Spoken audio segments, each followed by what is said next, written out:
Hello aspirants, welcome to Relentless Approach to Labasna. We were doing 2024 का paper.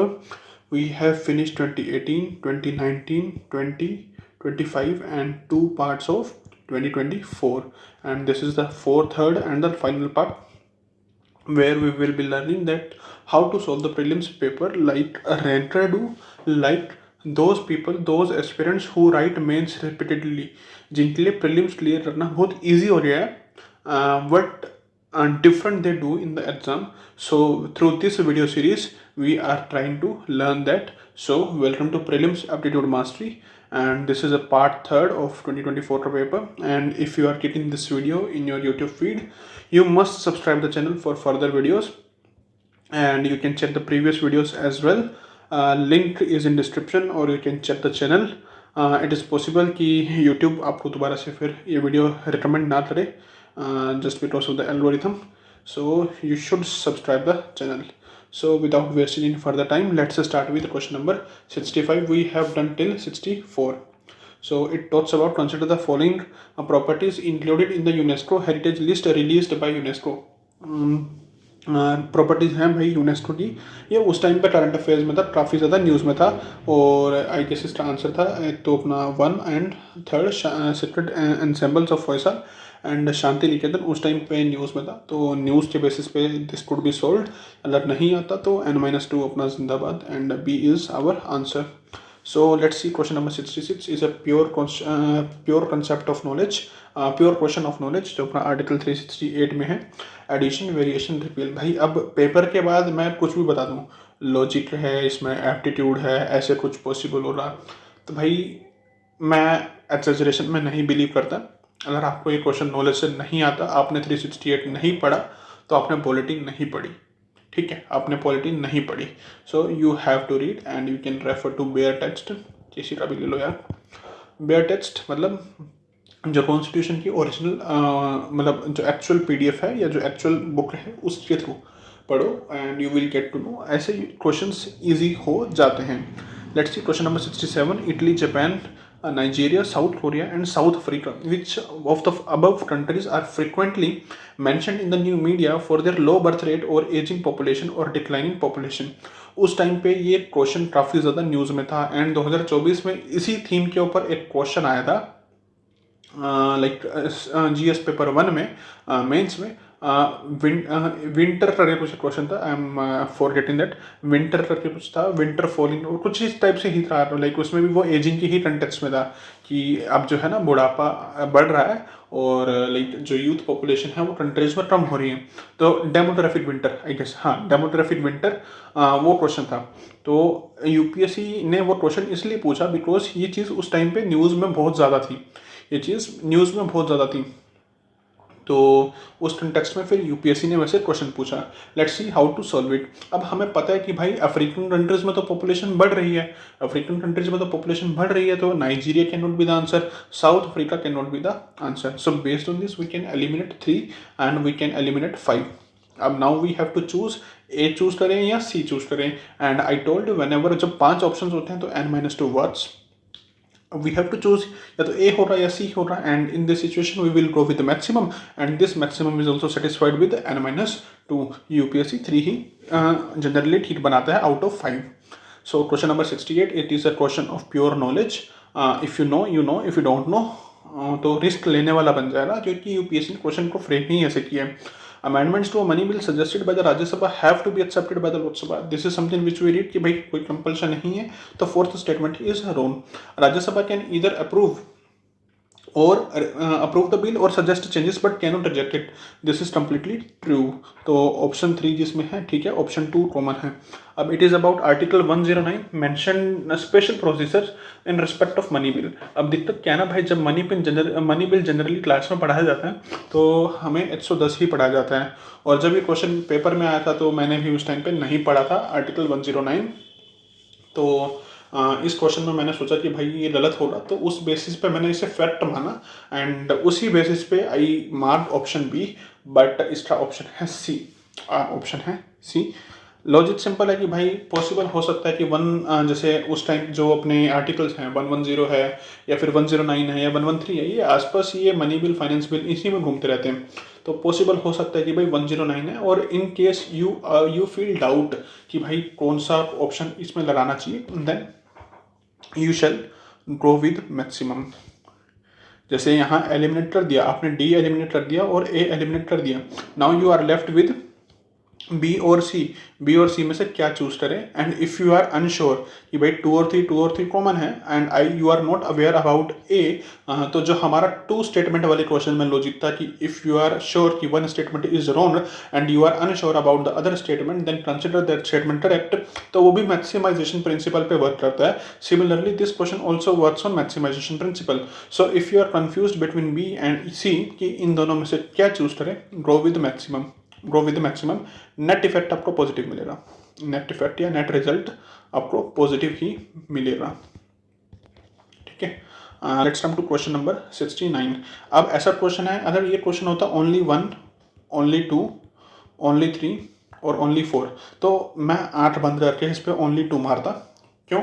Because trick तो बोल सकते हैं इसको, लाइक पैटर्न बोल सकते हैं, तो भाई वैसा है।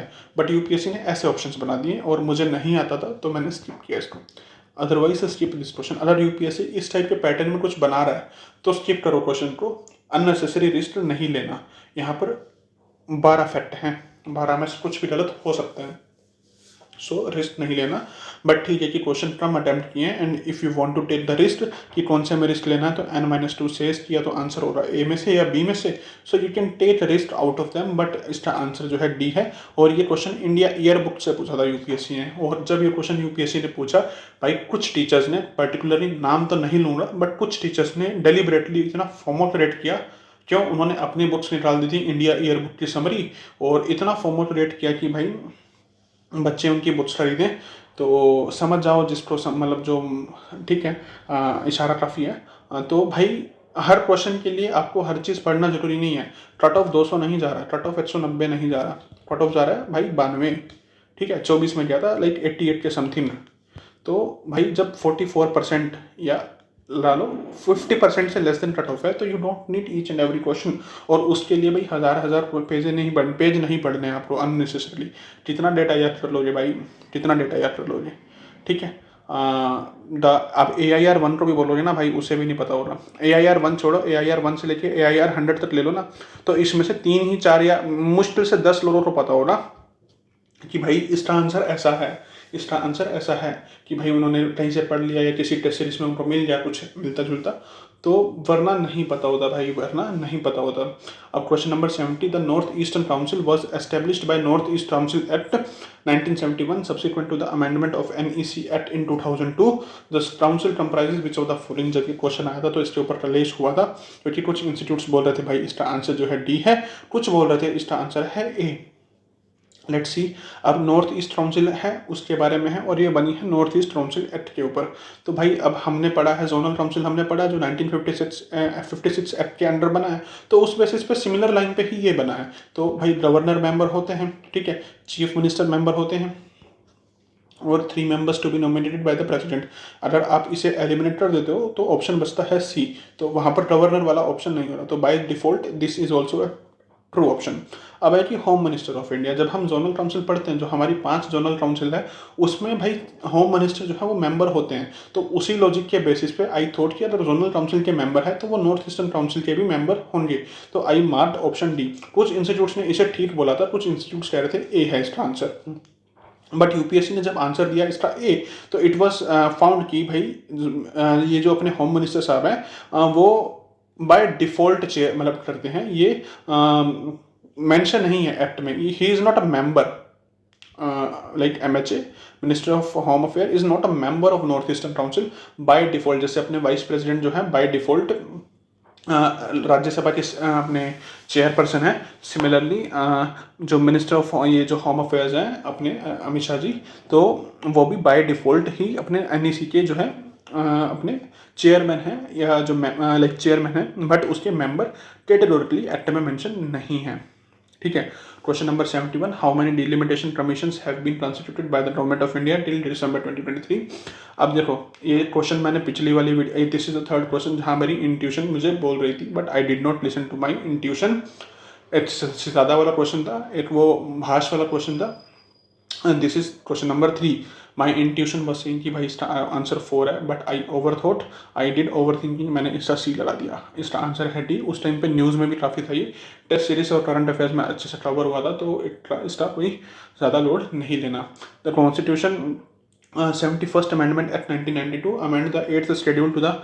अब ये भाई पता होना चाहिए, मेजरली 4 अमेंडमेंट हुई है, जिसमें से 3 अमेंडमेंट में एडिशन हुआ है और 1 अमेंडमेंट में ओडिया का नाम बदला है, जो अपनी ओडिशा की जो और 8th शेड्यूल लैंग्वेज है उसका नाम बदला था 8 अमेंडमेंट के थ्रू। तो पता होना चाहिए भाई, पहली वाली में सिंध आया था, ठीक है, और जो ये अपनी पहले वाली में सिंध आया था, ये थी अपनी 22nd अमेंडमेंट है, जिस 92 22 71 93, हाँ I guess it was 22nd। तो उसमें सिंध ऐड हुआ था, और इसमें फिर KMN, ये मैंने ऐसा एक्रोनियम बनाया होगा, KMN कोंकणी, मणिपुरी और नेपाली। KMN Konkani, Manipuri and Nepali. इसको 10 बार बोलोगे खुद से तो ये दिमाग में बैठ जाएगा। तो कोंकणी, मणिपुरी, नेपाली, तो आवर आंसर विल बी ए। और जो अपना जो 21st से था ना, हाँ 21st से था, जो सिंध ऐड हुआ था वो 21st से ऐड हुआ था। सिमिलरली 71st से, फिर 92nd से बाकी 4 ऐड हुई थी, BDSM, ठीक है, नोटी मत होना, BDSM, बोडो, डोगरी, संथाली, मैथिली, ठीक है। उस बेसिस पे फिर मैथिली यहाँ से एलिमिनेट हो जाता है, and our answer will be A. तो इट इज़ आवर अपना, ठीक है, नॉलेज वाला क्वेश्चन है। Question number 73। अब ये क्वेश्चन था ब्लंडर वाला, मैंने इसमें ब्लंडर किया था, I did over thinking again. कैसे? जब मैंने क्वेश्चन पढ़ा, लॉजिक सेट कि भाई मुझे नॉलेज से नहीं आता, तो n-2 मेरे को लगाना था, आंसर लगाना था बी। मेरी आत्मा मुझे चिल्ला चिल्ला के बोल रही थी भाई इसका आंसर ओनली 2 मारना है, बट मुझे पता नहीं क्या ख्याल आया उस टाइम पे, मैंने इसका आंसर ओनली 4 मार दिया। सो यस, पेपर में ब्लंडर होते हैं, आपको यही ब्लंडर के ऊपर ध्यान देना है। टू बी ऑनेस्ट, मेरा जो स्कोर बन रहा था वो 76, आई told you in the video कि भाई 77 समथिंग, मतलब 77 नहीं था, 76.97 बन रहा था, और कट ऑफ रही थी 88 समथिंग, ठीक है। ये जो डिफरेंस है ना पूरा 12 मार्क्स का है, ठीक है। इसको ऑलमोस्ट 77 मान ले, और ये 88 पॉइंट समथिंग थी, ये 12 मार्क्स का है। 12 मार्क्स के लिए मुझे कुछ नहीं चाहिए था, 12 मार्क्स के लिए मुझे चाहिए थे 5 क्वेश्चन, 5 क्वेश्चन चाहिए थे, ठीक है। और 5 क्वेश्चन में मेरा काम बन जाता। 3 क्वेश्चन में मैंने अपनी इंट्यूशन की नहीं सुनी, इसमें ओवर थिंकिंग करी, और 2-3 क्वेश्चन थे जहाँ पर मैंने ब्लंडर भी किए। तो भाई ऑलमोस्ट जब मैंने कैलकुलेट किया, अपने 12 क्वेश्चन बन रहे थे। और 2025 वाले पेपर में भी when I was solving with you, तो मैंने दिखाया कैसे 10 से 12 क्वेश्चन मेरे उसमें भी बन रहे थे जहाँ पर मैंने सिली मिस्टेक की, या फिर मैंने लॉजिक्स को अच्छे से नहीं लगाया। So you have to do practice, ample practice to develop the confidence, और उसको कॉन्फिडेंस को डेवलप करने के बाद you have to apply that also. तो भाई 5 क्वेश्चन से कट ऑफ मिस हुई थी पिछली बार 2024 में, otherwise I would have written my first mains in 2024 itself. तो चलो कोई बात नहीं, जब टाइम है सो आता है तो तभी की बात होती है, बट ठीक है, अब आता नहीं है तो देख लो। अब चलो, भारतीय जनसंघ श्यामा प्रसाद मुखर्जी है तो नाम जुड़ा ही रहता है। और इस बार ना DDU अपने दीनदयाल उपाध्याय जी के बारे में पढ़ लेना। दीनदयाल उपाध्याय जी की बर्थ एनिवर्सरी थी, एंड PM ने स्पीच दी थी। एंड अभी जो HCS वाले हैं अपने, जिन्होंने HCS का भरा है, तो उसमें उस कंटेक्स्ट में भी दीनदयाल उपाध्याय जी का इंपॉर्टेंस है, बिकॉज हरियाणा के जो चीफ मिनिस्टर हैं उन्होंने दीनदयाल उपाध्याय जी का स्टैचू जो है अनवेल किया था, तो वो उनकी बर्थ एनिवर्सरी पे, तो वो भी इम्पोर्टेंट है। तो अगर कोई HCS वाला ये देख रहा है तो भाई पढ़ सकते हो आप उसको, और UPSC पूछ सकता है दीनदयाल उपाध्याय के बारे में, पंडित दीनदयाल उपाध्याय के बारे में, ठीक है। सोशलिस्ट पार्टी है वो आचार्य नरेंद्र देव की है, उस कंटेक्स्ट में आता है। और स्वतंत्रता पार्टी जो है अपनी श्री राजा गोपालचारी के कंटेक्स्ट में आती है, और कांग्रेस फॉर डेमोक्रेसी जगजीवन राम की है। तो it is only 2। Question number 74, this is a question of pure knowledge. अगर पार्ट्स पढ़ लेना भाई, 22 पार्ट्स हैं, 22 पार्ट्स आपको पता होने चाहिए। टिप्स पे मतलब 24 पार्ट्स हैं, 2 सब पार्ट्स हैं, तो टिप्स पे आपके होने चाहिए। फॉर एग्जांपल पार्ट 1,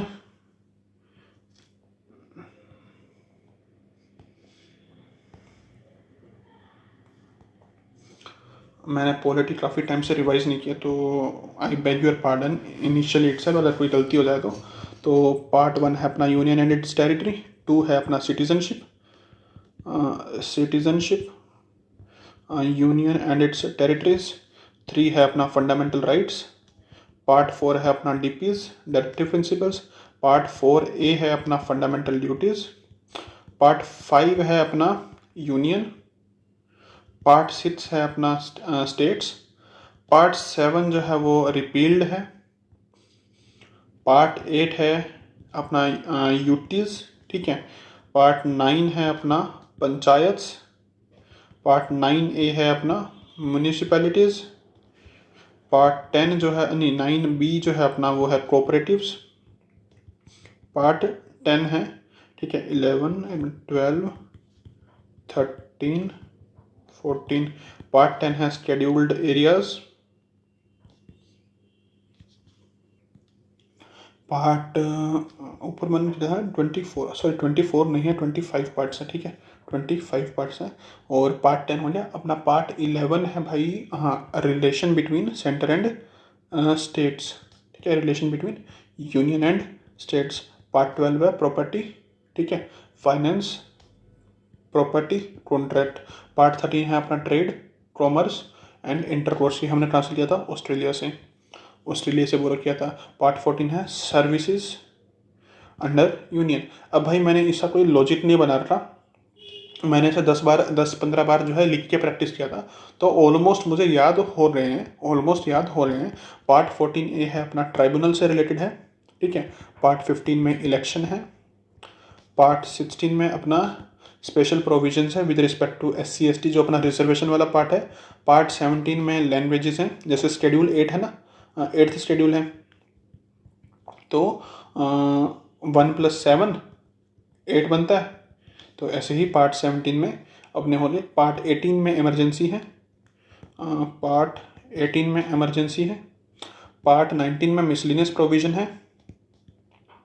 पार्ट 20 में अपना अमेंडमेंट्स है। और पार्ट 21 एंड 22 में टेम्पररी और शॉर्ट टाइटल्स है। 21 में टेम्पररी प्रोविजंस है और 22 में शॉर्ट टाइटल्स है। तो ये आपको रटे होने चाहिए एज इंक्लूडिंग द स्केड्यूल्स और ये पार्ट्स आपको रटे होने चाहिए। सॉरी फॉर द पॉज, पानी लेने गया था। सो म्यूनिसिपैलिटीज़ पार्ट 9A में है, ठीक है। Emergency provisions are given in part 18, ठीक है। Provisions related to amendments are given in the part 20, ठीक है। तो भाई ये आपको पता होना चाहिए, ये बेसिक चीज़ है और UPSC दोबारा पूछ सकता है इनको इस बार भी, तो ठीक है, ये रेडी रखना है और आंसर हो जाएगा D। अब ये मत बोलना कि फैक्चुअल है तो भाई ऑल नहीं होना चाहिए, वो उनके लिए है जिन्होंने ये चीज़ें पढ़ी नहीं है। तो ये लॉजिक वो लोग अप्लाई करें तो ठीक है, फिर भी समझ में आता है, बट आप लोग नहीं, आपको ये चीज़ पढ़ी होनी चाहिए, तो चलो let's move to next question.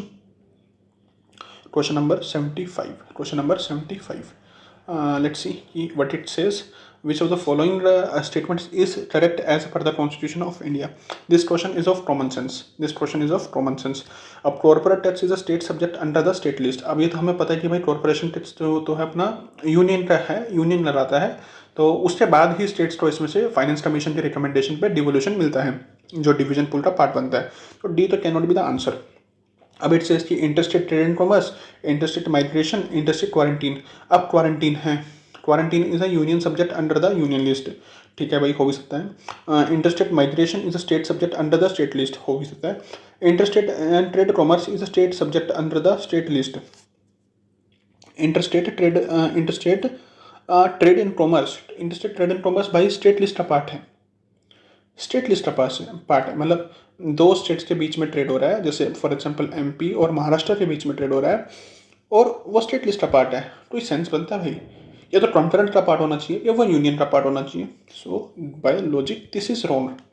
Similarly migration है भाई, दो स्टेट्स के बीच में माइग्रेशन हो रहा है, अगेन या तो भाई वो कॉन्करेंट का पार्ट होना चाहिए या फिर वो यूनियन का पार्ट होना चाहिए, क्यों, हमें यूनिफॉर्मिटी चाहिए वहाँ पर रूल्स के रेस्पेक्ट में, तो बी नहीं हो सकता।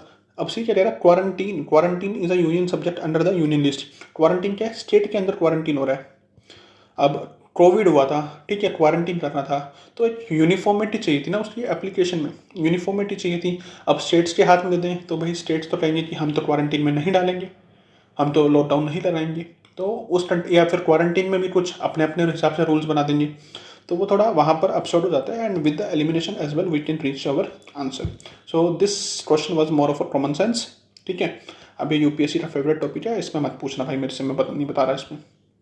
77 ये उस टाइम पे न्यूज़ में था, अगर आपको आता है तो ठीक है, अगर नहीं आता तो भाई थोड़ा दिक्कत वाली बात है, बट ठीक है। परमानेंट सीडीएस के बारे में है, head of department of military affairs, principal military adviser to defence ministers on all tri services matter. ठीक है भाई। Exercise military command over the 3 services chief, permanent chairman of chief of staff committee. भाई मुझे उस time पे CDS के context में इतना नहीं पता था। ठीक है, लाइक अपने जो अपने लेट सीडीएस हैं वो बिपिन रावत जी, उनकी डेथ हुई थी, तो उस टाइम पे उस ये न्यूज़ में था। But as I told you earlier कि मैंने करंट अफेयर्स अच्छे से नहीं पढ़े थे, तो I was not aware about the second statement and I marked A, क्योंकि मुझे लगा कि करते ही होंगे, तो but second statement is not correct, third is D is the option, तो it was current affair question. तो if something is major in current news तो भाई वो आपको पढ़ना है। लेट्स सी क्वेश्चन नंबर 78, और ये है कि भाई जो लाइक सीडीएस के कंटेक्स्ट में जब वो बात होती है, तो भाई ये थोड़ा है कि भाई उनका कंट्रोल नहीं है मिलिट्री सर्विसेज के ऊपर, तो ये चीज़ है। अब 78 है, ये भी करंट अफेयर्स में था उस टाइम पे, क्योंकि आर्मी ने काफ़ी अपना लाइक सिग्निफिकेंट जो है कंट्रीब्यूशन इसमें दिया था। बट चलो देखते हैं, अगर आता है तो ठीक है, वरना इसमें क्या लॉजिक लगाते हैं। देखो, अब इंडिया का ना एक कंसेप्ट है, इंडिया का कंसेप्ट है ना कि भाई जब भी वो फॉरेन कोई मिशन होता है या ऑपरेशन होता है, उसमें काफ़ी अपना ट्रेडिशनल नेम देते हैं, अपना ट्रेडिशनल नेम देते हैं। जैसे मैत्री हो गया, मदद हो गया, ऑपरेशन मदद हमने लाइक कोविड के टाइम भी किया था, मैत्री है ये भी हम। बट ठीक है, मैं लेकिन हम डोमेस्टिक में ना कुछ अलग नाम देते हैं। डोमेस्टिक नाम्स में जो हम डोमेस्टिक ऑपरेशंस के नाम देते हैं वो थोड़े अलग होते हैं और फॉरेन के अलग होते हैं। जैसे मैत्री है, फ्रेंडशिप है, फ्रेंडशिप, मदद है, मदद, सपोर्ट है। ये हम जो जनरली इंडिया की फिलोसफी है एज वसुदेव कुटुंबकम, उसे कंटेक्स्ट में देते तो हम ये फॉरेन अफेयर्स में यूज़ करते हैं, फॉरेन कंटेक्स्ट में यूज़ करते हैं। तो उस लॉजिक पे बी और सी, बी और डी तो अपना आंसर नहीं होना चाहिए, या तो फिर अपना ऑपरेशन सेंट्रल पे होगा या ऑपरेशन सद्भावना होगा। अब क्या कह रहा है, operation undertaken by the army towards upliftment of the local population in remote areas to include addressing their basic needs, उनकी बेसिक नीड्स को एड्रेस करना है। अब तो वही बात है कि भाई सेंट्रल पे में भी ऐसा फिलोसफी हो सकती है और सद्भावना में भी फिलोसफी हो सकती है। तो whenever you are stuck between 50-50, तो ऑलवेज टेक अ चॉइस, भाई दोनों में से एक चॉइस लो। अब कुछ लोग बोल रहे हैं कि भाई अगर आप मेंस रेडी होते उस टाइम पे तो आपको इसका पता होता, तो ठीक है भाई, वो कंटेक्चुअल चीज़ें ज़रूरी नहीं है कि उस टाइम भी अगर मेंस रेडी कोई बंदा हो तो उसे भी वो चीज़ उस टाइम पे क्लिक कर जाए। तो it is a very subjective चीज़, तो कोई दिक्कत नहीं है। बट ठीक है, ऐसा लॉजिक से बेसिस पे आप दो ऑप्शंस तो एलिमिनेट कर सकते हो। And whenever you are left with 50-50, तो भाई डिसीजन लेना है, डिसीजन लेना है। The longest border between 2 countries in the world, 2 countries, China and India. भाई देखो, चाइना एंड इंडिया से बड़ा तो इंडिया बांग्लादेश का है, तो सी तो नहीं हो सकता। Kazakhstan and Russian federation. And we know कि भाई जब भी सेंट्रल एशिया या रशिया का मैप बनता है, जो अपना यूरोप वाला मैप बनता है, वो एलिमिनेटेड होता है, वो इतना बड़ा कंट्री कॉन्टिनेंट नहीं है, तो उस बेसिस पे डी ऑल्सो गेट एलिमिनेटेड। अब ये सारी कहानी है ए और बी में। अब दिक्कत क्या है कि भाई चाइना, चिली, अर्जेंटीना है ना, हमें बहुत लंबा दिखता है मैप्स में, बट वो एक्चुअली में इतना लंबा नहीं है, वो उसका डेविएशन है। ठीक है, लंबा लगता है। और जनरली क्या करते हैं ना, कनाडा और यूएसए में जो हम मेन बॉर्डर है उसका, ये वाला जो बॉर्डर है, ठीक है, जस्ट अ सेकेंड, ठीक है, ये बॉर्डर है, हम इसी ही कंसिडर कर लेते हैं। वी फॉरगेट कि भैया अलास्का भी है, तो थोड़ा लॉजिक लगा दो, थोड़ा प्रेजेंस ऑफ माइंड दिखाओगे, तो उसके बेसिस पे यू कैन डिटरमाइन कि आंसर तो भाई अपना ए है। Question number 80. Which of the following statements about the ethics committee in the Lok Sabha are correct? Initially it was an ad hoc committee. ठीक है भाई, हो सकता है। Only a member of Lok Sabha can make complaint relating to an unethical conduct of a member of Lok Sabha. सिर्फ member of Lok Sabha ही कर सकता है complaint. And in one of the video I told you कि भाई जब same चीज़ UPSC repeat करे, same चीज़ UPSC repeat करे statement में, तो वो भी जनरली इनकरेक्ट होता है। तो और एक तो एक्सट्रीम बना दिया कि भाई सिर्फ लोकसभा का एमपी ही, या जो एमपी ऑफ लोकसभा है या एमपी मेंबर ऑफ लोकसभा है, वही कंप्लेंट करेगा अनएथिकल कंडक्ट का मेंबर ऑफ लोकसभा के अगेंस्ट। क्यों भाई, राज्यसभा का मेंबर क्यों नहीं कर सकता? एक जनरल पर्सन क्यों नहीं कर सकता? हमने इलेक्ट किया है और उसका कोई अनएथिकल प्रैक्टिस है तो we can file a complaint. तो उस बेसिस पे सेकंड स्टेटमेंट इज रॉन्ग। जैसे ही एलिमिनेट करेंगे we will reach our answer, that is C. Question number 81 उस टाइम पे न्यूज़ में था, काफ़ी बड़ी लाइक एक अचीवमेंट थी गवर्नमेंट की उस टाइम पे कि उन्होंने वुमेन रिजर्वेशन के लिए बिल लेके आए। तो उस बेसिस पे अब देखो स्टेटमेंट नंबर 1 है, स्टेटमेंट नंबर 2 है। इट टॉक्स अबाउट की provisions will come into effect from 18th Lok Sabha and this will be in force for 15 years after becoming the act. ठीक है, and there are provisions for the reservation of seats for scheduled caste women with in the Kota reserved for the scheduled caste. I told you whenever UPSC frame statements with respect to vulnerable section that is generally correct. और ये current affairs में भी था, तो you are expected to know कि भाई third statement तो ठीक है, ये कह रहा है quota within quota, quota within quota. कैसे भाई, एससी के लिए कुछ सीट रिजर्व है तो उसमें भी 1/3 सीट जो है वो वुमेन के लिए रिजर्व होंगी। अगर फॉर एग्जांपल एससी के लिए 30 सीट्स रिजर्व हैं लोकसभा के अंदर, तो उसमें से 10 सीट विद इन एससी वो वुमेन के लिए रिजर्व होंगी। ठीक है, 1/3 सीट है, तो इट टॉक्स अबाउट दिस। तो ठीक है, अच्छी बात है। तो भाई ये तो ठीक है अपना। अब बात आती है स्टेटमेंट नंबर 1 और स्टेटमेंट नंबर 2 में, एंड इट टॉक्स अबाउट कि भाई 18th लोकसभा और 15 साल, दो फैक्ट हैं दोनों के बीच में, तो दोनों तो ठीक नहीं होंगे। तो फर्स्ट एंड टूट गया, फर्स्ट एंड टूट गया, या तो आंसर बचा सी या आंसर बचा डी। सी और डी में से लगाना है। देखो वैसे तो मैंने बोल रखा है कि if you are confuse between stuck between C and D तो go with D, but this topic was in current affairs. Current affairs में तो भाई ये बहुत बड़ी अचीवमेंट थी इंडिया के लिए, बहुत बड़ी अचीवमेंट थी, क्योंकि हमारा वुमेन रिप्रेजेंटेशन वर्ल्ड में बहुत कम है, बहुत कम है। ठीक है, it is very less as compare to other democracies. African countries है भाई, यूगांडा जैसी कंट्री में 70% रिप्रेजेंटेशन है, if I am not wrong. तो वहाँ 70% रिप्रेजेंटेशन है, लेकिन हमारी कंट्री में भाई 10% भी नहीं है। तो वो थोड़ा चैलेंजिंग पार्ट था, तो हमारे लिए लाइक एक अच्छी बात थी। तो ये आपको पता होना चाहिए। एंड वी नो कि भाई 15 ईयर का सनसेट क्लोज रखा हुआ है, like the reservation for SC and ST. Sunset close तो वहाँ भी है, बट सिमिलरली सनसेट क्लोज यहाँ भी रखा हुआ है वुमेन वाला भी, कि वो तो चलो पार्लियामेंट के हाथ में उसे एक्सटेंड किया जा सकता है, but this is something which you are expected to know, and this is something about भाई अपनी नॉर्मल यार अवेयरनेस के बारे में कि अभी कौन सी लोकसभा चल रही है और कौन सी आने वाली है। And if you are watching this video then you must comment in the video के कमेंट सेक्शन में कि भाई अभी जो लोकसभा चल रही है वो कौन सी लोकसभा है। ठीक है, so answer will B 2 and 3। And इसमें एक बार इस लाइक लोकसभा से याद आया, इस बार स्पीकर के रिमूवल के ऊपर एक लाइक जो नोटिस आया था तो वो रखा गया था। तो इट इज़ पॉसिबल कि यूपीएससी दोबारा पूछ सकता है। अदरवाइज वैसे 2025 के पेपर में था स्पीकर के रिमूवल के ऊपर क्वेश्चन, तो इट इज़ पॉसिबल कि यूपीएससी दोबारा रिपीट कर दे। अनलाइकली है, but also it is always possible, because वो न्यूज़ में था और काफ़ी उसके ऊपर बवाल हुआ था, तो उसे पढ़ लेना। अदरवाइज डेप्यूटी स्पीकर भी जो है अभी तक अपॉइंट नहीं हुए हैं, और तो वो भी कंटेक्स्ट देख लेना उसका भी, तो इट ऑल्सो बिकम्स इम्पोर्टेंट। ये भी बात बनती है कि एक टॉपिक है वो यूपीएससी ने पूछा हुआ है कि it is not compulsory for the speaker to accept the motion introduced. तो स्पीकर जो है, जो लाइक कोई मेंबर है उन्होंने बोला कोई कंप्लेंट की, तो वो मोशन वहाँ रिजेक्ट भी हो सकता है। जब तक स्पीकर उसे एक्सेप्ट नहीं करेंगे वो फर्दर वोटिंग के लिए आगे प्रोसीड नहीं हो रहा, तो speaker can reject the proposal. For example अभी जो है एक लोकसभा राज्यसभा के अंदर एक और लाइक मोशन जो है इंट्रोड्यूस किया गया था, बट स्पीकर ने जो अपने डेप्यूटी स्पीकर जो अपने मेंबर थे जो पैनल से, उन्होंने रिजेक्ट कर दिया कि भाई आप टाइम वेस्ट कर रहे हो बिना किसी वोटिंग के ही। तो ऐसे वो अपनी चॉइस के बेसिस पे भी एक्सेप्ट और रिजेक्ट कर सकते हैं। ठीक है, तो वो भी ध्यान में रखना। Question number 82, which of the following statement about exercise Mitra Shakti is are correct? Indian Air Force was a part of this. भाई ठीक है, हो सकता है। Joint response during counter terrorism operation was the role of this operation. ठीक है भाई, हो सकता है। It is commenced in Aundh Pune Aundh. भाई एक चीज़ ध्यान रखना, जब भी यूपीएससी ज़्यादा क्लैरिफाई करे, जैसे यूपीएससी यहाँ छोड़ सकता था, यूपीएससी औंध पे छोड़ सकता था, बट उसने पुणे लिख के दिया स्पेशली साथ में।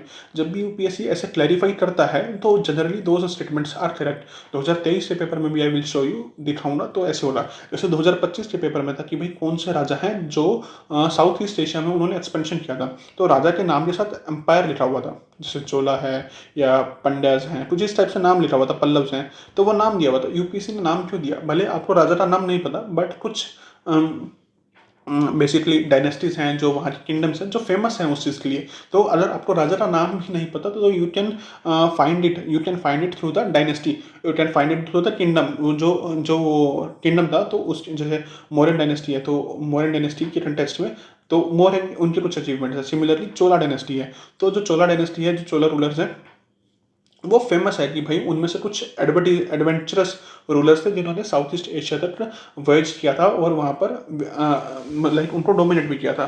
तो उस कंटेक्स्ट में यूपीएससी ने वहाँ पर आपको हिंट दिया। सिमिलरली जब यूपीएससी यहाँ पर दे रहा है औंध और पुणे दे रहा है यूपीएससी, तो इसका मतलब है वो ज़्यादा ओवर क्लैरिफाई करने का सोच रहा है। ओवर क्लैरिफाई करने का सोच रहा है, तो भाई सेकंड स्टेटमेंट तो ठीक है, सेकंड स्टेटमेंट ठीक है, या तो ऑप्शन होगा ए, बी या डी में से।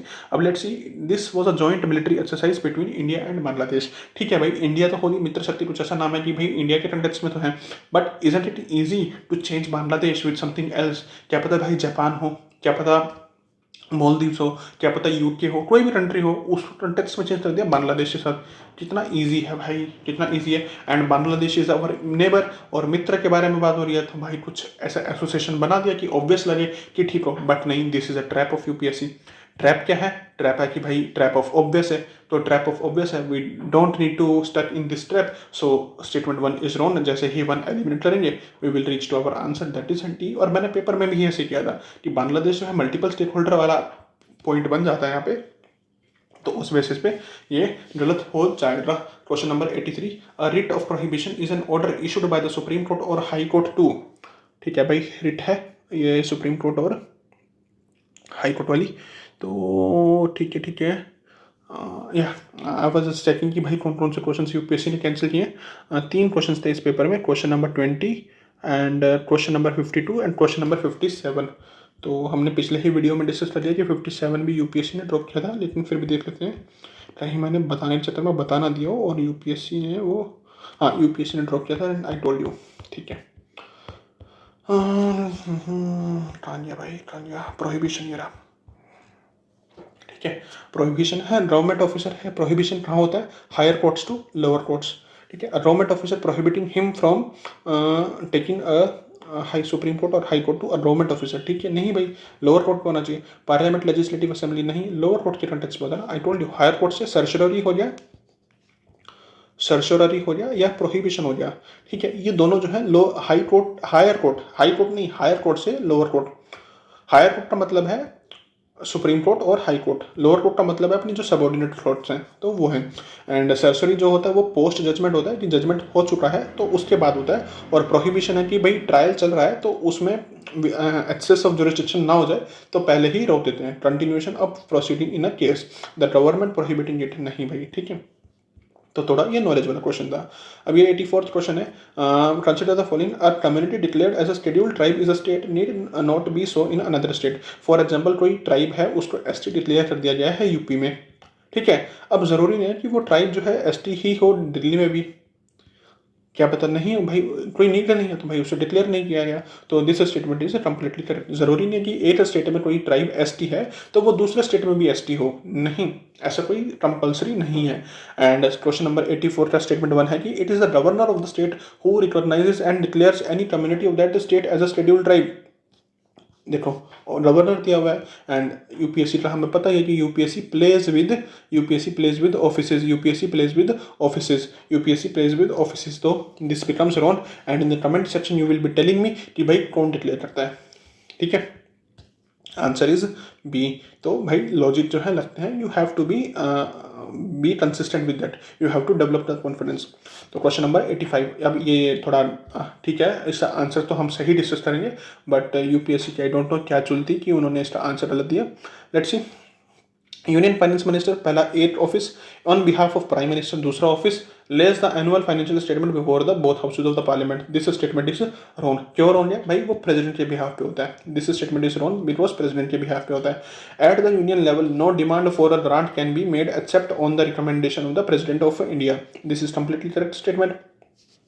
भाई जब तक प्रेसिडेंट रिकमेंड नहीं करेंगे, जब तक प्रेसिडेंट रिकमेंड नहीं करेंगे तो वो कैसे हो रहा, तो वो लाइक डिमांड ऑफ ग्रांट नहीं बना सकते। और ये स्टडी में हम पढ़ते भी हैं, तो this statement is completely correct. And in case you are not sure about second statement, I told you the one logic कि इफ यू आर श्योर कि one statement is wrong and you are unsure about second statement, then go with the second statement. इसका option answer जो होना चाहिए था वो B, but UPSC ने पता नहीं क्या किया इस क्वेश्चन में, इसका आंसर दे दिया सी।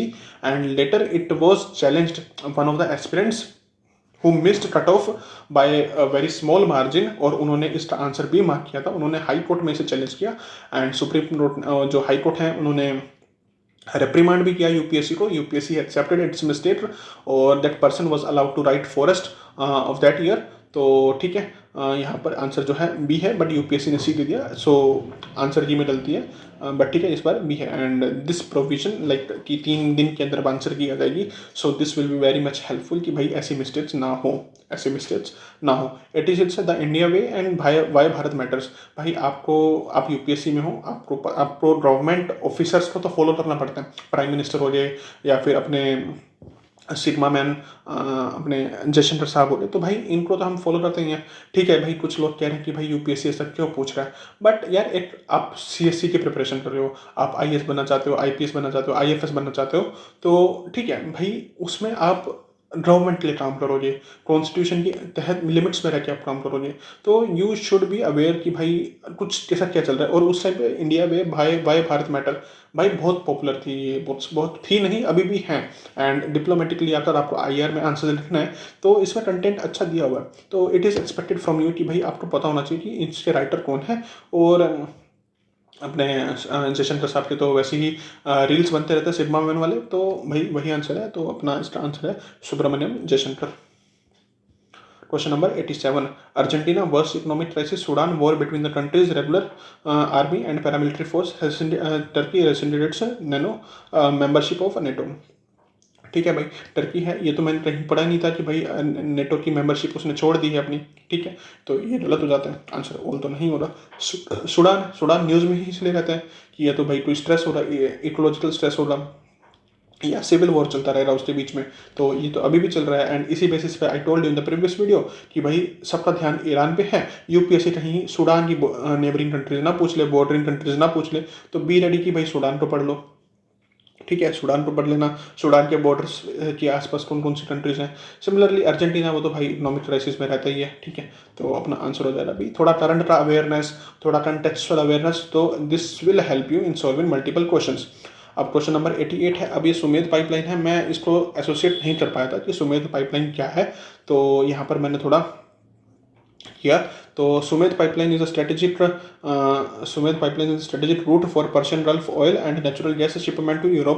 मैंने कहा भाई हो रहा, कोई दिक्कत नहीं है। अब आई थॉट कि अभी सेकंड स्टेटमेंट है, Sumed pipeline connects to Red Sea and the Mediterranean Sea. I thought कि भाई रेड सी एक मतलब एक फैक्ट है, दूसरा है Mediterranean Sea. It is very much easy कि भाई इन दोनों में से किसी को भी जो है गलत कर दो तो स्टेटमेंट गलत हो जाएगी। So I mark option C, but इसका जो आंसर है वो ए है। तो कोई बात नहीं है, कुछ गलतियां होती हैं तो होने दो, यू डोंट नीड 100%। बट अगर आप ऐसे लॉजिक लगा रहे हो और आपको सुमेध पाइपलाइन के बारे में उस टाइम पे नहीं पता, भले वो न्यूज़ में था बट क्या नहीं पता, और आपने ये लॉजिक लगाया तो ठीक लगाया। ठीक है, ये लॉजिक से नहीं भटकना। Question number 89। The Red Sea receives very little precipitation in any form. ये बात बिल्कुल ठीक है। अब रेड सी है वो इसलिए उसकी सैलिनिटी भी ज़्यादा है, वो क्लोज्ड है, सैलिनिटी इसलिए ज़्यादा कि भाई प्रेसिपिटेशन वहाँ नहीं आता। No water enters the Red Sea from rivers. No water enters the Red Sea from rivers. ये स्टेटमेंट थोड़ा एक्सट्रीम हो जाता है, ये थोड़ा स्टेटमेंट एक्सट्रीम हो जाता है, मैंने ए लगाया था इसका, और इसके ऊपर कंट्रोवर्सी हुई थी। काफ़ी इंस्टीट्यूट्स बोल रहे थे इसका आंसर सी है, काफ़ी इंस्टीट्यूट्स बोल रहे थे इसका आंसर ए है, कुछ ने तो भाई जो अपना इथियोपिया एरिट्रिया वाली साइड की जो है बड़ी बड़ी इमेजेस दिखाई थी, और वहाँ दिख रहा था कि भाई एक रिवर तो है वो रेड सी में जा रही है, वो रेड सी में ड्रेन हो रही है, but that river was dried up. तो ऐसा कुछ नहीं था कि भाई वो इस स्टेटमेंट को कुछ कॉन्ट्राडिक्ट करे, तो यूपीएससी ने जो इसका आंसर दिया वो सी दिया, but I mark option A. ठीक है, चलो question number 90। According to the environmental protection agency which one of the following is the largest source of sulphur dioxide emission. Sulphur dioxide का एमिशन किसमें सबसे ज़्यादा हो रहा है? अब ये मत देखना कि भाई fossil fuel fossil fuel fossil fuel, अब 3 में फॉसिल फ्यूल है और इसमें सी में नहीं है तो extraction of metals from ores डाल दूँ। नहीं भाई, इसको नहीं ऐसे तुक्के मारने, इस क्वेश्चन में ये होते तुक्का मारना, थोड़ा लॉजिक लगाना है। लोकोमोटिव्स यूजिंग फॉसिल फ्यूल्स, भाई हो सकता है चलो शिप्स यूजिंग फॉसिल फ्यूल्स, हो सकता है extraction of metals from ores, power plant using fossil fuels. And we know कि भाई पावर प्लांट्स में हम जो कोल यूज करते हैं उसमें सल्फर कंटेंट ज़्यादा है, and power plant is the biggest contributor of green house gases and the pollutants in India's context, और not only just India's context बल्कि डेवलपिंग कंटेक्स्ट में। तो this is the basic answer जहाँ पर कुछ ज़्यादा आपको नहीं सोचना है। इट इज जस्ट कि आपने जो पढ़ा है स्टैटिक में उसका अप्लाइड पूछ दिया है यूपीएससी ने। ये चीज़ें हम स्पेसिफिकली नहीं पढ़ते हैं, बट वी रीड कि भाई पावर प्लांट से बहुत ज़्यादा पॉल्यूशन होता है और सबसे ज़्यादा पॉल्यूशन ही पावर प्लांट से हो रहा है इंडिया के कंटेक्स्ट में। दैट्स वाई भाई फेज आउट की बात हो रही है, ट्रांजिशन की बात हो रही है, रिन्यूएबल एनर्जी के ऊपर फोकस हो रहा है। लोकोमोटिव्स ठीक है, शिप्स ठीक है, बट उसके कंटेक्स्ट में पावर प्लांट्स का कुछ ज़्यादा ही लाइक एमिशन है। एक्सट्रैक्शन ऑफ मेटल भी ठीक है, but power plant still they dominate because पूरे कंट्रीज में पावर सप्लाई करनी है, पूरे कंट्री में पावर सप्लाई करनी है। तो उस बेसिस पे power plant is a reliable option कि भाई ये मारा जा सकता है। Question number 91, there is instability and worsening security in the Sahel region. ये हम करंट में पढ़ते हैं कि भाई साहिल रीजन में है, क्यों रीजन है भाई? 2-3 टाइप की इंस्टेबिलिटी है, या तो coup होते रहते हैं वहाँ पे, या फिर इन्वायरमेंटल इंस्टेबिलिटी है। तो कुछ ऐसा ही है। क्या बोल रहा है? There have been military takeovers और को जो भी वर्ड है ठीक है, in several countries of the Sahel region in the recent part. ठीक है ना भाई, क्या ही दिक्कत है कि कू होते हैं इसलिए इंस्टेबिलिटी है, वर्सेनिंग सिक्योरिटी भी इसलिए वर्सेनिंग नहीं हो रही है। And I told you at because add कर दिया तो अपना ऑप्शन हो जाएगा A. Question number 92, India does not import apple from the United States of America. भाई मैं जाके अमेरिका जाके एक एप्पल ले आऊँ खरीद के, और मैं एक एप्पल ले आऊँ तो मैं खरीदूँ वहाँ से, तो वो तो इम्पोर्ट ही हो रहा ना हमारा। वो अमेरिकन के लिए वो एक्सपोर्ट है, हमारे लिए इम्पोर्ट है। सो दिस विल बिकम, चलो एक एप्पल मैं जाके नहीं खरीदूँ, मुझे एप्पल अमेरिका के पसंद आ गए, ठीक है। अब मुझे पता चला कि भाई अमेरिका से कंसाइनमेंट आने वाला कुछ इंडियन गुड्स का, तो मैंने भाई वहाँ के जो लोकल डीलर्स हैं उनको बोल दिया कि भाई तुम एक क्रेट जो है एप्पल मेरे लिए भेज देना। ठीक है ना भाई, आ ही जाएगा, क्या ही दिक्कत है उसमें आने में। तो और अगर आप फ्रूट्स वगैरह खरीदते हो तो जो ये अपने वेंडर्स होते हैं वो चुना लगाने के लिए बोलते हैं कि भाई ये तो एप्पल 100 रुपये किलो है, और भाई जब उनसे पूछते हैं कि भाई वो वाला एप्पल कैसे है, वो बोलते हैं 200 रुपये किलो। हम पूछते हैं कि भाई क्यों डिफरेंस है, वो बोलते हैं भाई वो अमेरिकन एप्पल है। तो वो चूना लगाते हैं, वो ऐसे ऐसे ऐसे बोल के भी काफ़ी होते हैं जो ऐसे चूना लगाते हैं। तो स्टेटमेंट 1 गलत हो जाएगा। सुनने को मिलती है भाई ऐसे कि भाई वो तो अमेरिकन एप्पल है इसलिए महंगा रहा है। तो ठीक है, स्टेटमेंट 1 इज अराउंड। स्टेटमेंट 2 पढ़ने की जरूरत ही नहीं है भाई, स्टेटमेंट 2 पढ़ने की जरूरत ही नहीं है। कि बोल रहा है कि एक भी एम्पल इंपॉर्ट नहीं करते हैं, और ऑप्शन यूपीएससी ने ऐसे बनाए हैं कि we can reach to our answer very easily, but ठीक है देख लेते हैं। In India the law prohibits the import of genetically modified food without the approval of competent authority. भाई जेनेटिकली मॉडिफाइड का तो इतना क्राइसिस है इंडिया में, इतना कंसर्न है इंडिया में कि भाई कॉटन के अलावा हमने अलाउ ही नहीं किया, और कॉटन में भी वो कैटेगरी जो एडिबल नहीं है, उसमें जीएम अलाउड, जो एडिबल है उसमें जीएम अलाउड नहीं है। जो नॉन एडिबल कैटेगरी है कॉटन की उसी में जीएम अलाउड है। और मस्टर्ड के ऊपर भी काफ़ी ड्रामा हुआ था, तो मस्टर्ड को भी अभी टेस्टिंग फेज में रखा है, उसे भी कमर्शियल रोल ओवर के लिए अभी अलाउ नहीं हुआ है। तो GM is a concern thing, ठीक है। अब राइस है, अब राइस में जीएम जेनेटिकली मॉडिफाई नहीं हो रहा है, उसको मॉडिफाई नहीं कर रहे। मॉडिफिकेशन होता है addition of certain gene, modification में हम जीन ऐड करते हैं, एक एक्सटर्नल जीन को ऐड किया जाता है। बट जब फोर्टिफाइड राइस के बारे में बात करते हैं, जीन एडिटेड राइस है, जीन एडिटेड राइस इस बार न्यूज़ में है, you have to read this. तो जीन एडिटेड में क्या है कि भाई कुछ जीन है एटीजीसी, फॉर एग्जांपल ये जीन है एटीजीसी, तो यहाँ पर से कोई जीन को उसको एडिट कर दिया, वो होती है जीन एडिटिंग। तो उस कंटेक्स्ट में अपना जीन एडिटिंग वो अलाउड है, क्योंकि उसके इतने कंसर्न्स नहीं है as compare to genetically modified, because we are adding external gene in genetic GM crops. तो उस बेसिस पे सेकंड स्टेटमेंट ठीक है, 1 गलत है, और our answer will be D. Let's see question number 93। ठीक है भाई, 2025 में नहीं आया था रिमूवल ऑफ स्पीकर, 2024 में आया था, because I was discussing this paper with one of my friends. तो मुझे लगा कि भाई 2025 में आया, नहीं 2024 में आया था। तो there is a higher chance कि 2025 में यूपीएससी दोबारा पूछ सकता है। ठीक है, with while any resolution for the removal of speaker of the Lok Sabha is under consideration, he or she shall not preside। Knowledge वाला क्वेश्चन है, ठीक है, he she or shall not have the right to speak। भाई right to speak नहीं है, क्यों भाई? Option will be ए। ज़्यादा पढ़ने की जरूरत नहीं है, trust the knowledge, trust the knowledge. अब ये है कि ये भी नॉलेज वाला क्वेश्चन है। अब ये क्वेश्चन ठीक है, जब तक नहीं पूछ रहा था यूपीएससी, इसको कोई पढ़ नहीं रहा था। अब जब यूपीएससी ने पूछ लिया, अब तो सब पढ़ रहे हैं। तो अब इसमें सिंपल सा लॉजिक है भाई, जो भी चीज़ लोकसभा में चल रही है, जो भी चीज़ लोकसभा में चल रही है वो लैप्स हो जाएगी। पेंडिंग है, पास कर दिया लोकसभा ने, वो सब लैप्स हो जाएगा। सिर्फ दो चीज़ लैप्स नहीं होगी, राज्यसभा में इंट्रोड्यूस हुआ है और राज्यसभा में पेंडिंग है, ठीक है। इसके अलावा जितने भी बिल हैं जहां पर लोकसभा का कंटेस्ट और आ गया तो वो लैप्स कर जाएगा। एक दूसरी कंडीशन क्या है कि दोनों लोकसभा और राज्यसभा ने वो पास कर दिया है और प्रेसिडेंट के पास वो बचा हुआ है असेंट के लिए, प्रेसिडेंट के पास बचा हुआ है वो असेंट के लिए, प्रेसिडेंट ने अभी उस पर असेंट नहीं दिया है। तो उस केस में वो लैप्स नहीं हो रहा, क्योंकि राज्यसभा की ड्यूटी पूरी हो चुकी है, उसमें लोकसभा का जो रोल था वो पूरा हो चुका है। इट इज़ द प्रेसिडेंट का रूल, अब प्रेसिडेंट का उसमें रोल है, तो उसलिए वो बिल लैप्स नहीं हो रहा। एक तीसरा कंडीशन और ये है कि भाई डेडलॉक है लोकसभा और राज्यसभा के बीच में। फॉर एग्जांपल लोकसभा ने उसे क्लियर कर दिया है लेकिन राज्यसभा ने उसे क्लियर नहीं किया, या राज्यसभा ने उसे क्लियर कर दिया है, लोकसभा ने उसे क्लियर नहीं किया, डेडलॉक है और लोकसभा डिसॉल्व हो रही है। तो नॉर्मल केस में वो बिल लैप्स कर जाएगा। बट इन केस प्रेसिडेंट ने जो है स्पेशल सिटिंग का अनाउंस कर दिया है before dissolution of Lok Sabha, before dissolution of Lok Sabha joint setting का अनाउंस कर दिया प्रेसिडेंट ने, तो वो बिल उस टाइम पे लैप्स नहीं होता। तो स्टेटमेंट 3 वही बोल रहा है। तो statement 3, a bill in this regard to which the president of India notified his और her intention to summon the house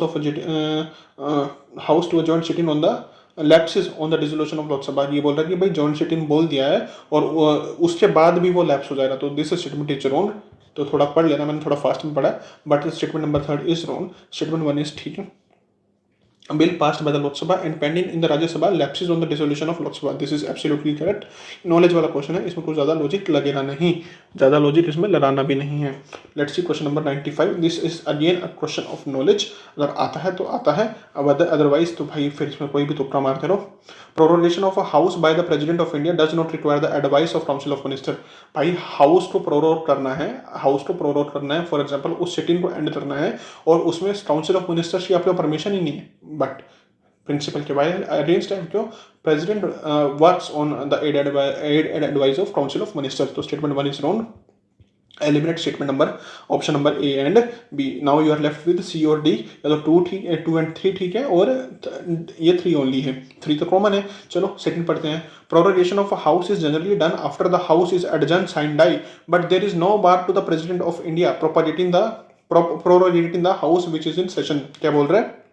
generally house को प्रोरोग किया जाता है जब स्पीकर एडजर्नमेंट साइन डाइन दे देते हैं। एडजर्नमेंट साइन डाइन का मतलब है कि हाउस को एडजर्न कर दिया गया है बट कोई डेट डिक्लेयर नहीं की है। उसके बाद प्रेसिडेंट जो है प्रोक्लेम अपना ऑर्डर जो है इशू करते हैं और उसमें बोला होता है कि भाई हाउस स्टैंड प्रोरोग्ड, हाउस स्टैंड प्रोरोग्ड। तो उसके बाद जो एडजर्नमेंट साइन डाइन वाला जो नोटिस होता है, जो मोशन होता है, उसमें स्पीकर जो है डेट फिल कर देते हैं। जनरली वो एडजर्नमेंट साइन डाई के बाद होता है, बट इसमें बोल रहा है कि भाई एडजर्नमेंट साइन डाई से पहले भी कर सकते हैं क्योंकि प्रेसिडेंट के ऊपर कोई रेस्ट्रिक्शन नहीं है।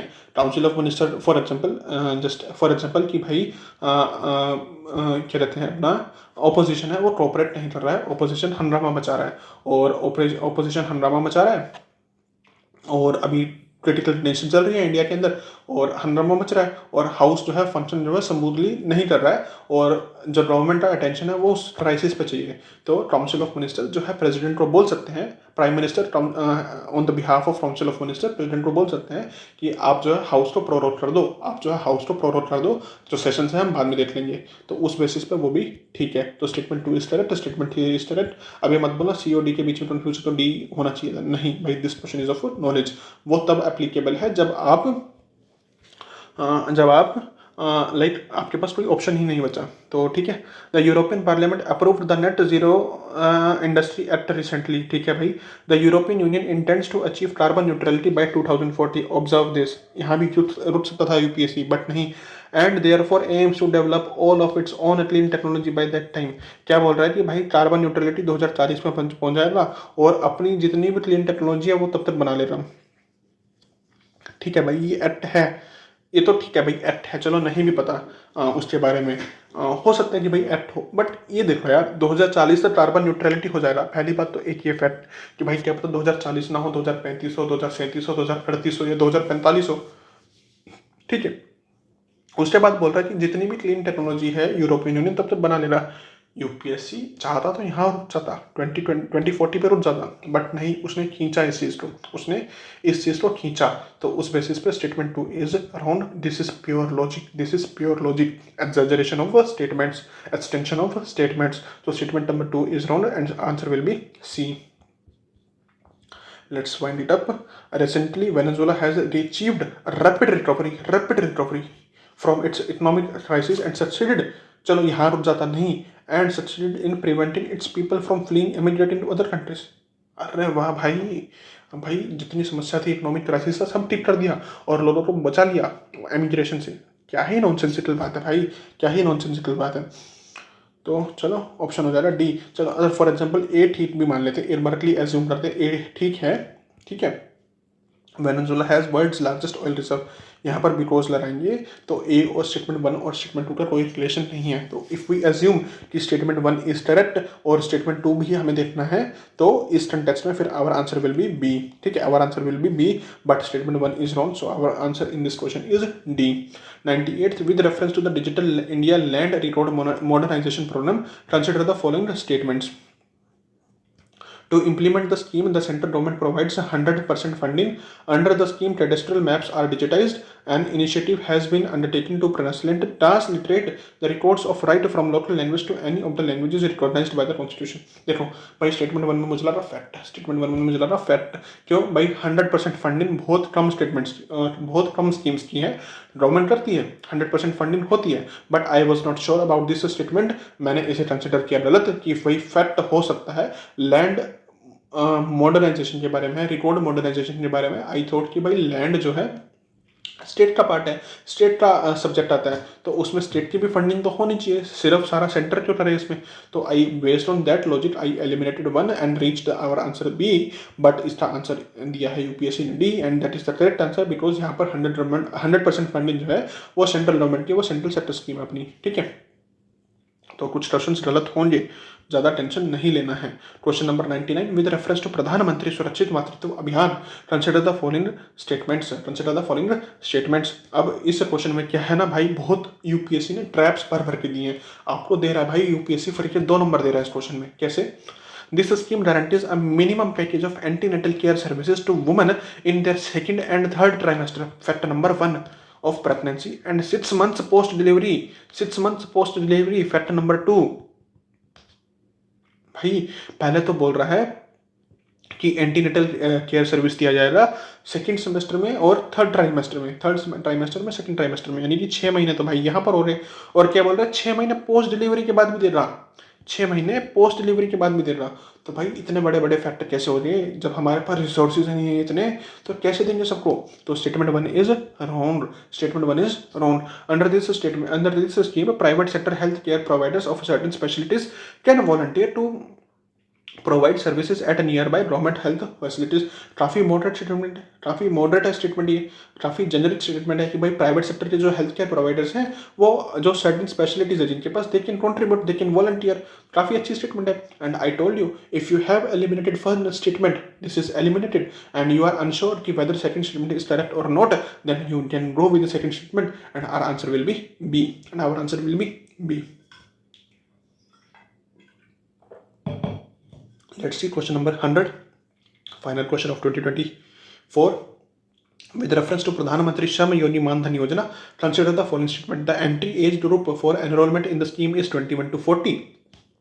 Each subscriber under the scheme shall receive a minimum pension of 3,000 per month after attaining the age of 60 years.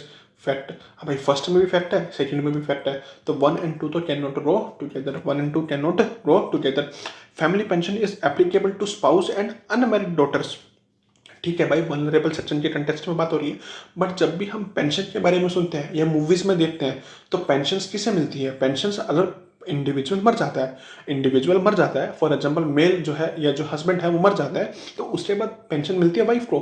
Similarly if wife dies तो पेंशन मिलती है हस्बैंड को। भाई डॉटर और सन के तो कोई कंटेक्स्ट आता ही नहीं उसमें, अनमैरिड डॉटर या अनमैरिड कंटेक्स्ट सन का, उसमें कंटेक्स्ट ही आता है स्पाउस का। एंड हम कोई भी स्कीम पढ़ते हैं तो उसमें क्या बोलते हैं, उसमें यही बोलते हैं ना कि भाई 50% जो पेंशन है वो किसको मिलेगी, या जो भी पेंशन का अमाउंट है वो किसको मिलेगा, स्पाउस को मिलेगा। तो उस बेसिस पे भी थोड़ा लॉजिक लगाएंगे तो स्टेटमेंट नंबर 4 गेट्स रॉन्ग। तो now we have to choose between B या सी। अब देखो बी या सी है, बी और सी में से बी तो 2 तो कॉमन है, तो ठीक है। स्टेटमेंट नंबर 1 और स्टेटमेंट नंबर 3 दोनों में फैक्ट है, and I told you whenever fact are given in 2 और मोर स्टेटमेंट सभी ठीक नहीं होंगे, और 2 स्टेटमेंट में है तो भाई एक गलत होगा और दूसरा ठीक होगा। And by options we have already eliminated statement number 1, बचा ही 3 है, तो we will go with B. And this also comes with maximisation principle, n-2 भी अप्लाई हो रहा है, 4 है तो 2 आ रहा है। और मैक्सिमाइजेशन प्रिंसिपल भी क्या कह रहा है कि whenever you are confuse between two options to choose, तो जिसमें मैक्सिमम है you will go with that. So here we have completed 2024 का पेपर. In the next video we will start with 2023. So I would request those who are watching this, भाई 2024 का paper करने के बाद 2023 का पेपर पहले सॉल्व करना खुद से with the help of logics, ठीक है। 2023 का पेपर खुद से सॉल्व करना, solve it by yourself. Only after that, after solving the paper, जब तक खुद से सॉल्व नहीं करोगे कॉन्फिडेंस डेवलप नहीं हो रहा। until and unless you don't solve the paper by your own self, you will not be able to develop the confidence. So the confidence is important, and you can develop confidence only after solving the paper. तो भाई paper को solve करो, उसके बाद ही आप आओ 2023 का video देखो। एंड या आई विल बी डिस्कसिंग कि मैंने क्या ब्लंडर्स किए वहाँ पे, क्या मेरी वहाँ पर गलतियाँ हुई, और कैसे मैंने जो सिर्फ 57 समथिंग स्कोर किया था आउट ऑफ द 78 समथिंग। तो या it was a difference of almost 20 marks. तो कहाँ क्या गलतियाँ थी आई विल बी शेयरिंग, यहाँ भी मैंने जहाँ पॉसिबल हुआ अपनी गलतियाँ बताई। तो in that video I will also be discussing. थोड़ा मौसम बदल रहा है, and if you are in Delhi और ORN में हो तो भाई अपना ख्याल रखो। जस्ट बी अवॉइड करो जहाँ पर वाटर लॉगिंग हो रही है, बिकॉज मॉस्किटो वगैरह का इशू है। तो अभी थोड़ा ध्यान रखना अपना, एंड कीप स्टडिंग हार्ड। अभी ऑलमोस्ट 40 मिनट बचे, तो time is less and you have to do rigorous practice. हीरा बनना है तो घिसना पड़ेगा, खुद को भाई रगड़ना पड़ेगा, तो रगड़ो भाई अपने आप को, ठीक है। डू द हार्ड वर्क, अपने आप को ट्रस्ट करो under the heat of revision and practice. तो उसके बेसिस पे you will be able to write mains 2026। So see you in the next video, till then keep studying hard, please take care of self. जय हिंद। Will join you with 2023 का paper, let's see.